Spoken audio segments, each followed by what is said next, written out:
Il existe des hommes qui ne disent pas « je t'aime », mais qui le prouvent. Des hommes qui n'osent pas avouer ce qu'ils ressentent, mais dont les actes les trahissent. Pourquoi cela arrive-t-il? Pourquoi quelqu'un peut-il être profondément amoureux sans en être conscient? Pour répondre à cette question, il faut aller au-delà de ce qui est visible. Et c'est là que Carl Jung entre en jeu. Jung expliquait que la majorité de nos décisions émotionnelles ne viennent pas de la pensée rationnelle, mais de l'inconscient. Cette partie profonde de notre esprit renferme des traumatismes, des désirs, des peurs et des archétypes, et elle guide nombre de nos comportements à notre insu. Quand un homme tombe amoureux, il ne le réalise pas toujours immédiatement, surtout s'il a été éduqué à réprimer ses émotions, à afficher de la force ou à éviter toute vulnérabilité. Dans ce contexte, c'est l'inconscient qui agit en premier, à travers des gestes, des silences, des contradictions ou des actes qui semblent anodins, mais qui sont en réalité des signes d'un sentiment bien plus profond. Comment cet amour caché se manifeste-t-il? Jung parlait de l'anima comme de l'archétype féminin présent dans l'inconscient masculin. C'est la partie émotionnelle, intuitive, empathique. Lorsqu'un homme tombe amoureux, son anima s'active, et cette énergie intérieure commence à se connecter à la femme qu'il aime, même s'il n'en a pas conscience. Ce processus déclenche une série de comportements que tu peux remarquer si tu es attentive. Il n'a pas besoin de te le dire avec des mots. Le corps parle, l'âme crie. Nous t'invitons à observer ceci. Quand un homme est amoureux sans le savoir, il fait des choses qui paraissent insignifiantes mais qui veulent dire beaucoup. Des actions qui rompent sa routine, qui le déstabilisent, voire qui le dérangent. Et tout cela pour une seule raison. Tu vis dans son inconscient émotionnel. En psychologie jungienne, nous projetons sur les autres ce qui nous manque, nous attire ou nous fait souffrir. Un homme amoureux projette souvent sur la femme des qualités qu'il admire, idéalise ou désire pour lui-même. Il t'observe, il t'écoute, il te suit, et bien souvent, il ne sait même pas pourquoi tu comptes autant pour lui. Ce n'est pas rationnel, ce n'est pas logique, c'est profond. Il peut même avoir peur de ce qu'il ressent. Il peut s'éloigner, être confus, se comporter de manière contradictoire. Mais si tu apprends à lire ces signes, tu comprendras que son âme s'est déjà rapprochée de toi, même si son esprit lutte encore contre cela. Beaucoup d'hommes ont été élevés pour être forts, pour ne pas montrer leurs émotions, pour ne pas tomber trop amoureux. Cela crée des blocages émotionnels qui agissent comme des filtres. L'amour alors ne se manifeste pas par une déclaration directe, mais comme un courant souterrain qui s'exprime par des gestes involontaires. Et voici ce qui est fascinant. Ces gestes en disent bien plus que les mots.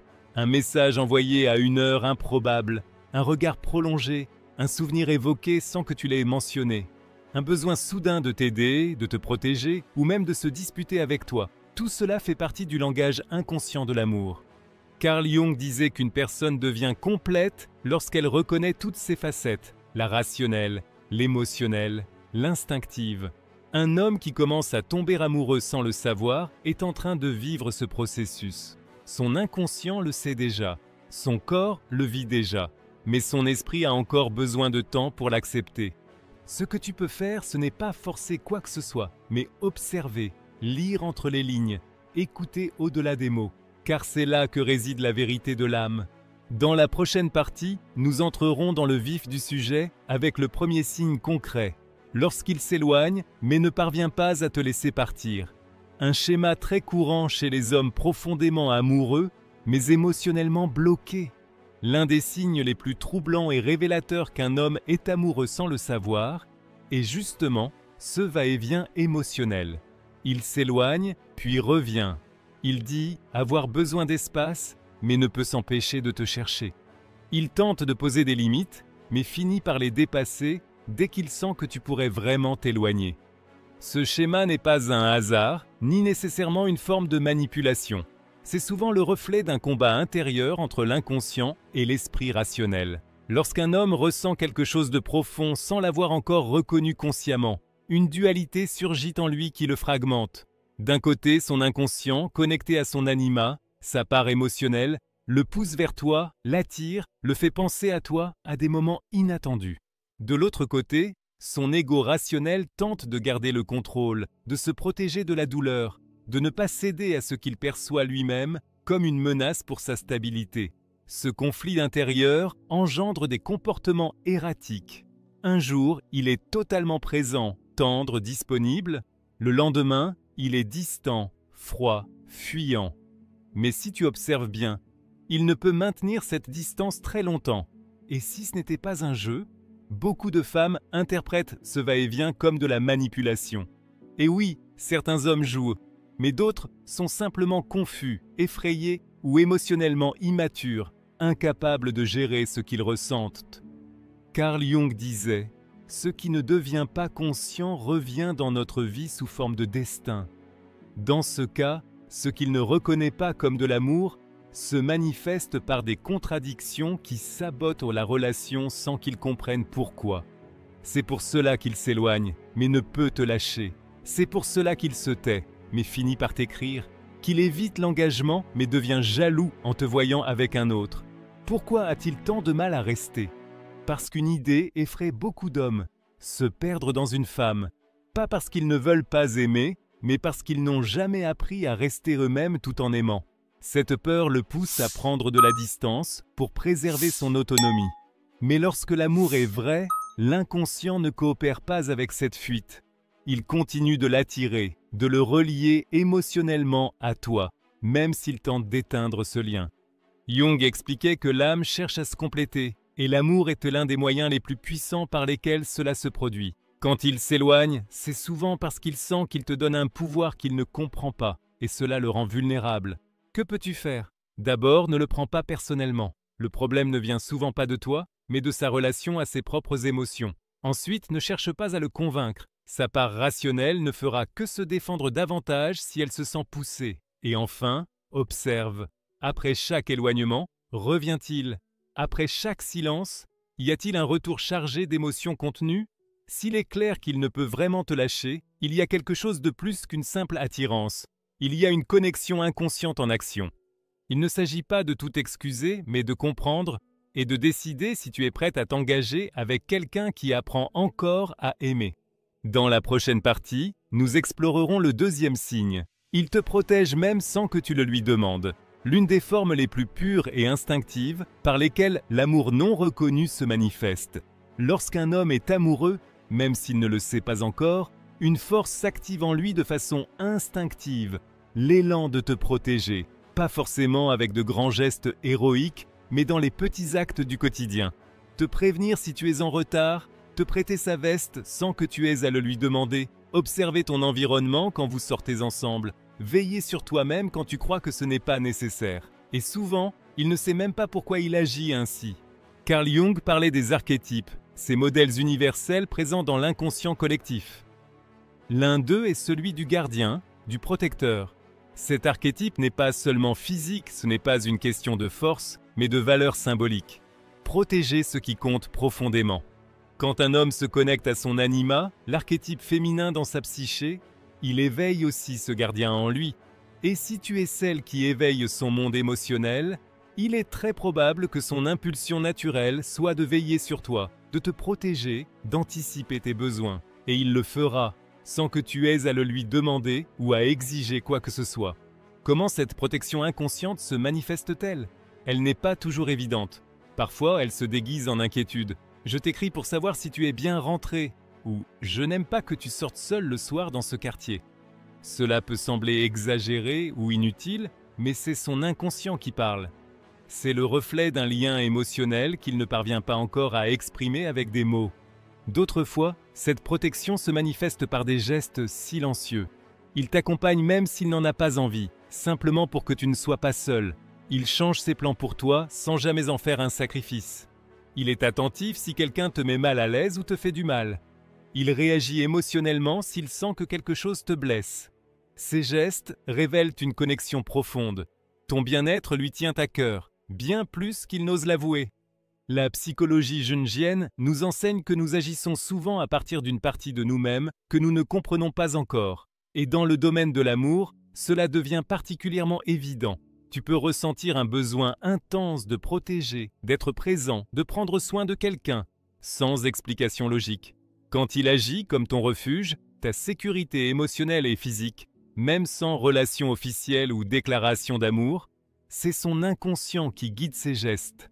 Et ce qu'il y a de plus puissant dans tout cela, c'est que cette protection ne naît pas du devoir, mais d'un désir sincère. Cela dit, il est essentiel de faire une distinction importante. Protéger ne veut pas dire contrôler. Si ce comportement est accompagné de jalousie excessive, d'interdiction, de méfiance ou d'exigences qui réduisent ta liberté, alors ce n'est plus de l'amour inconscient, mais du contrôle émotionnel déguisé en protection. Le véritable amour ne limite pas. Il accompagne, soutient, renforce. Et l'homme qui t'aime, même s'il ne l'a pas encore dit, agira depuis cet endroit-là, pas parce qu'il pense qu'il le doit, mais parce que son âme t'a déjà reconnu comme quelque chose de précieux, qu'il souhaite garder en sécurité et proche. Dans les écrits de Jung, l'anima agit comme un pont entre le monde émotionnel et le monde rationnel chez l'homme. Si tu actives ce pont en lui, si sa psyché t'associe à cette énergie féminine archétypique, alors il te percevra inconsciemment comme une figure à respecter, protéger et chérir. Et même s'il ne dit jamais « je t'aime », ses actes seront remplis de cette affection silencieuse, de cette présence discrète, de ce besoin profond de savoir que tu vas bien, même s'il est en train de se briser à l'intérieur. Dans la prochaine partie, nous aborderons le troisième signe. Il se souvient de détails que toi-même tu as oubliés. Un indice puissant que sans le savoir, tu es déjà profondément ancré en lui. L'un des signes les plus profonds et souvent les plus négligés, qu'un homme est amoureux sans le savoir, c'est sa capacité à se souvenir de choses que même toi tu as oubliées. De petits détails, des phrases, des gestes, des situations, des éléments apparemment sans importance, mais qui pour lui sont restés gravés. Et tu sais pourquoi ? Parce que quand l'âme se connecte, l'esprit retient sans effort. Dans la psychologie de Carl Jung, l'inconscient ne conserve pas seulement des traumatismes ou des désirs refoulés, il stocke aussi des liens émotionnels, et ces liens se manifestent souvent sous forme de souvenirs. Mais pas n'importe lesquels, ceux qui touchent l'âme. Quand un homme se rappelle le nom de ta grand-mère, comment tu bois ton café, ou une chanson que tu as mentionnée une seule fois, ce n'est pas parce qu'il a une mémoire exceptionnelle, c'est parce que tout ce qui vient de toi passe par un filtre spécial dans sa psyché, un filtre qui donne la priorité à ce qui a de l'importance pour lui. Il n'a pas besoin d'y penser, ni de le noter. Tu es déjà ancré dans son monde intérieur, même s'il ne s'en rend pas encore compte. Quel type de détails sont des signes révélateurs ? Observe ceci. Il se souvient précisément du jour où tu as évoqué quelque chose de douloureux. Il ressort une phrase que tu as dite des semaines auparavant comme si tu venais juste de la prononcer. Il sait quel parfum tu portes, même si tu ne lui as jamais dit. Il remarque les changements dans ta manière de parler, de t'habiller, de regarder. Il s'intéresse à des personnes ou à des situations que tu n'as mentionnées qu'une seule fois. Rien de cela n'est anodin. Ce sont des signes qu'il est émotionnellement présent, même lorsqu'il semble distrait. Son inconscient est complètement connecté à toi. Et le plus étonnant, bien souvent, lui-même ne sait pas pourquoi il se souvient de tout ça. Il sait juste qu'il s'en souvient. Jung parlait de l'émotion comme ancrage de l'âme. Ce qui nous touche émotionnellement s'imprime plus profondément que ce que nous pensons simplement. Lorsque tu éveilles quelque chose en lui, une blessure, une nostalgie, un espoir, cela devient une marque émotionnelle. Et à partir de là, tout ce qui te concerne prend une signification particulière pour lui, même s'il ne sait pas l'expliquer. C'est pourquoi, quand un homme est amoureux sans le savoir, son radar émotionnel commence à capter tout ce qui a un lien avec toi, comme si une partie de lui savait déjà que tu fais partie de son histoire. Comment tu te souviens de ça ? Une question révélatrice. Si tu lui poses cette question et qu'il répond « Je ne sais pas, c'est juste resté », fais attention. Son inconscient a déjà fait son travail. Il te porte déjà en lui. Ce qui est fascinant, c'est que pendant que sa part rationnelle lutte avec la peur, l'ego ou la confusion, son inconscient continue de tisser une histoire avec toi. Et tu peux le remarquer quand il se souvient de choses mieux que toi-même. Carl Jung disait que l'âme a un rythme différent de celui de l'esprit. L'âme ressent, se connecte, enregistre, tandis que l'esprit cherche le contrôle, la logique, la sécurité. Alors ne te laisse pas troubler s'il paraît froid parfois, mais se souviens exactement de comment tu te sentais ce jour-là. Ne crois pas qu'il s'en fiche s'il ne te dit pas « Tu me manques ?» mais arrive avec ce livre que tu as mentionné une seule fois. Ne sous-estime pas la mémoire du cœur. L'âme n'oublie pas ce qui a vraiment touché son centre. Dans la prochaine partie, nous analyserons le 4e signe.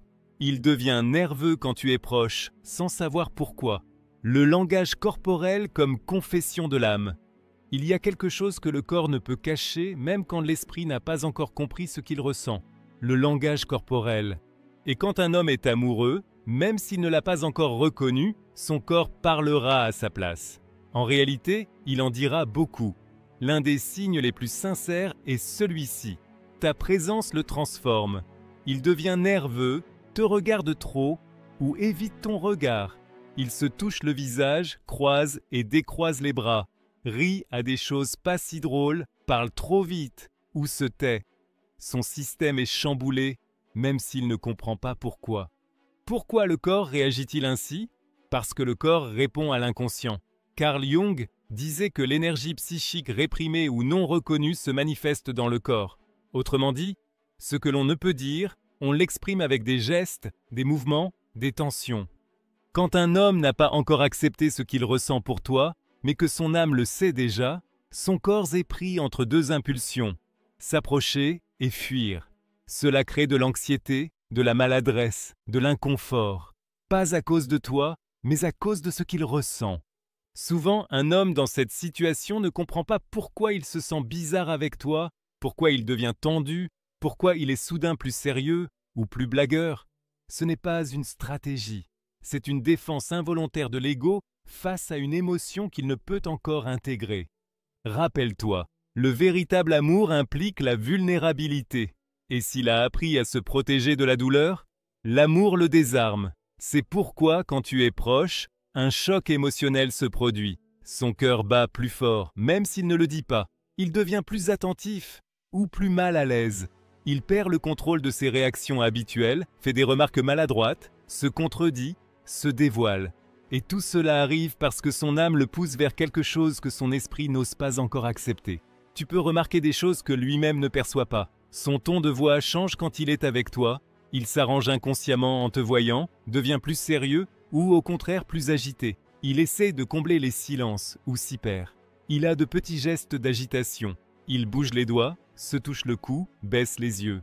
Ce n'est pas la peur de toi, c'est la peur de ce que tu lui fais ressentir.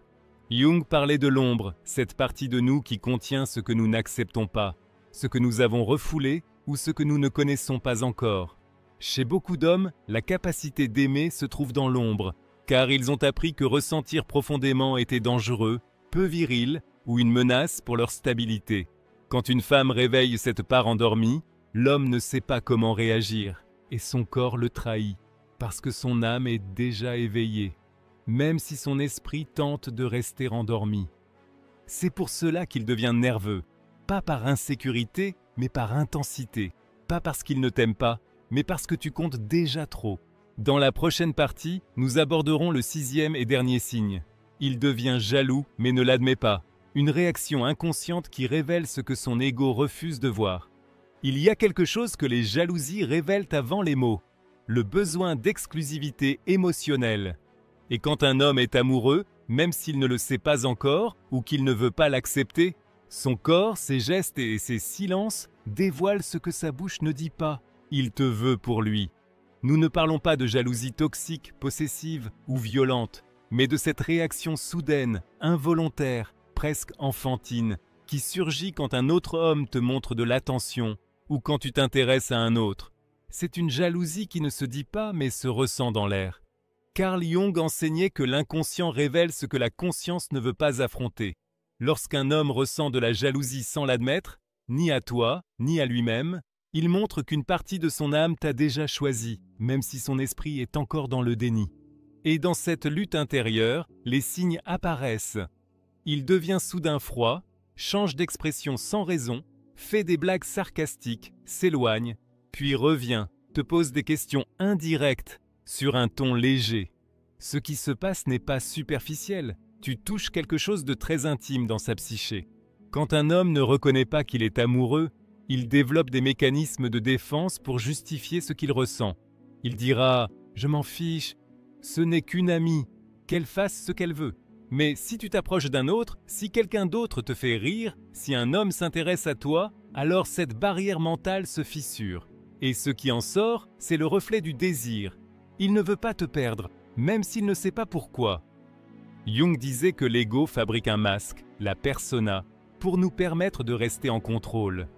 Mais l'âme n'utilise pas de masque. L'âme réagit avec sincérité.